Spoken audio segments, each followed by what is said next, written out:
السلام علیکم۔ آپ نے بے ایمانی، دھوکہ دہی اور فراڈ کے بہت سے واقعات سنے اور دیکھے ہوں گے، مگر آج آپ کو ایمانداری، نیک نیتی اور ایثار کا ایک ایسا واقعہ سناتا ہوں جسے سن کر آپ بھی دنگ رہ جائیں گے۔ ایک شخص کے پاس بہت ساری زرعی زمین تھی۔ کسی ضرورت اور مجبوری کے تحت اس نے زمین کا ایک حصہ فروخت کر دیا۔ زمین خریدنے والا شخص بھی ایک مقامی کسان تھا۔ بیچنے والے کو طے شدہ پیسے ادا کر دیے گئے اور خریدار نے زمین پر قبضہ کر لیا۔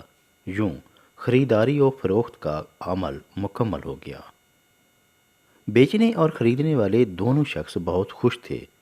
فروخت کنندہ کو زمین کی اچھی قیمت موصول ہو گئی اور ویسے بھی یہ ٹکڑا ذرا دور واقع تھا جسے کاشت کرنے کے لیے زیادہ مشقت کرنا پڑتی، جبکہ خریدار خوش تھا کہ وہ مناسب قیمت کے بدلے زمین کا مالک بن گیا۔ خریدار کسان نے زمین پر محنت شروع کر دی۔ وہ صبح سے شام تک خوب دل لگا کر کام کرتا۔ ایک روز وہ زمین کے غیر آباد ٹکڑے پر ہل چلا رہا تھا کہ ہل کے ساتھ نیچے سے کوئی سخت چیز ٹکرائی۔ اسے ایک جھٹکا لگا اور ہل ٹوٹتے ٹوٹتے بمشکل بچی۔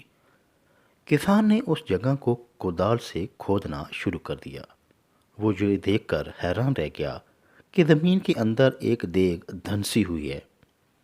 اس نے احتیاط سے دیگ کو باہر نکالا تو اس کی حیرانگی کی انتہا نہ رہی، کیونکہ دیگ ہیرے جواہرات سے بھری ہوئی تھی۔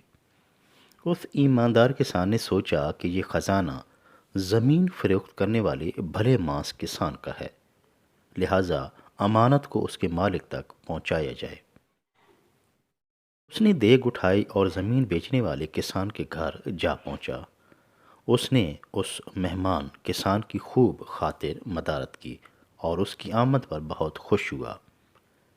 مہمان کسان نے شکریہ ادا کیا اور پھر دیگ کی طرف اشارہ کرتے ہوئے بولا، محترم بھائی، یہ خزانے سے بھری ہوئی دیگ آپ کی فروخت کی گئی زمین سے ملی ہے۔ براہ کرم اپنی امانت کو سنبھال لیں۔ میزبان کسان نے دیگ کو کھول کر دیکھا تو دنگ رہ گیا، کیونکہ یہ تو واقعی ہیرے جواہرات سے بھری ہوئی تھی۔ دیگ کا منہ بند کرتے ہوئے میزبان بولا، بھائی، آپ نے خواہ مخواہ تکلیف کی، یہ دیگ میری نہیں ہے۔ میں نے کسی قسم کا کوئی خزانہ زمین میں دفن نہیں کیا۔ زمین آپ کو بیچ دی، اب اس میں سے جو کچھ نکلے وہ میرا نہیں بلکہ تمہارا ہے۔ اس خزانے کو لے جاؤ اور اپنی ضروریات پوری کرو۔ مہمان کسان نے تعجب کا اظہار کیا اور پھر کہنے لگا، بھائی صاحب، میں نے آپ کو زمین کی قیمت ادا کی ہے، نہ کہ اس کے اندر چھپے خزانے کی، اس لیے یہ خزانہ میرا نہیں ہے۔ اب ایک عجیب صورتحال بن گئی کہ کوئی بھی خزانے کو لینے کے لیے تیار نہیں تھا، بلکہ ہر ایک کا یہی خیال تھا کہ دیگ اس کی نہیں۔ اس طرح بات بڑھتے بڑھتے جھگڑے کی سی صورت اختیار کر گئی۔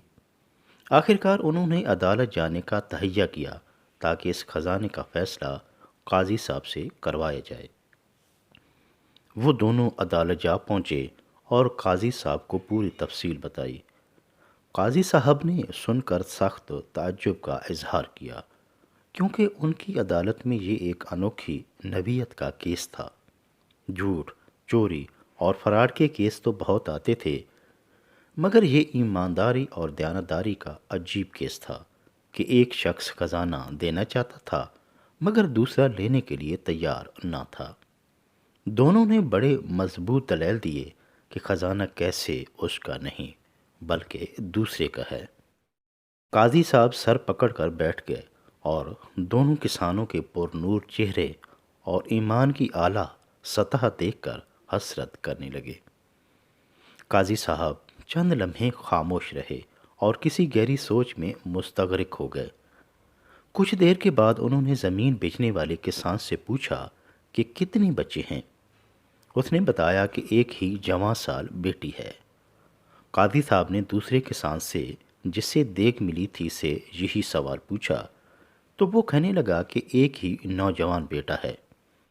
یہ بات سن کر قاضی کے چہرے پر مسکراہٹ پھیل گئی اور وہ دعوے کے فیصلے کو سناتے ہوئے بولا، محترم کسان بھائیوں، میں آپ کی ایمانداری اور نیک نیتی دیکھ کر بہت خوش ہوا ہوں۔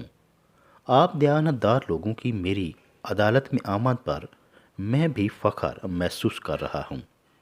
میں آپ لوگوں سے ایک استدعا کرنا چاہوں گا کہ آپ دونوں آپس میں بیٹی بیٹے کا رشتہ طے کر لیں اور یہ خزانے سے بھری دیگ مشترکہ طور پر انہیں تحفے میں دے دیں۔ یوں آپ کی خواہش پوری ہو جائے گی اور خزانہ بھی آپ دونوں کے بیٹی بیٹے کے پاس رہے گا۔ دونوں کسانوں نے قاضی صاحب کی بات سن کر چند لمحے کے لیے سوچا اور پھر خوشی سے آپس میں بغل گیر ہو گئے۔ وہ سوچنے لگے کہ ان کی شریف اور نیک اولاد کے لیے اس سے بہتر جوڑ ہو ہی نہیں سکتا۔ انہوں نے قاضی صاحب کے فیصلے کو سراہا اور پھر خوشی خوشی گھر واپس چلے گئے۔ چند دن بعد انہوں نے دھوم دھام سے بیٹی بیٹے کی شادی کر دی اور وہ خزانہ انہیں تحفے میں دے دیا۔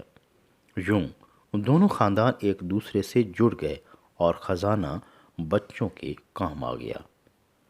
ایمانداری، دیانتداری، شرافت اور ایثار ایسی خصوصیات ہیں جو انسان کو ہمیشہ نفع دیتی ہیں۔ جب نیت صاف اور دوسروں کی بھلائی کا جذبہ دل میں ہو تو اللہ تعالیٰ بھی رحم کی نظر سے ایسے انسان کو دیکھتا ہے، اس پر اپنی خاص رحمت اور خزانے کی بارش کر دیتا ہے۔ اسی لیے یہ کہاوت مشہور ہے کہ ایمانداری بہترین حکمت عملی ہے۔ ایماندار، نیک نیت، صاف گو اور دوسروں کی بھلائی چاہنے والے بنیں، اللہ تعالیٰ آپ کی زندگی کو خوشیوں سے بھر دے گا۔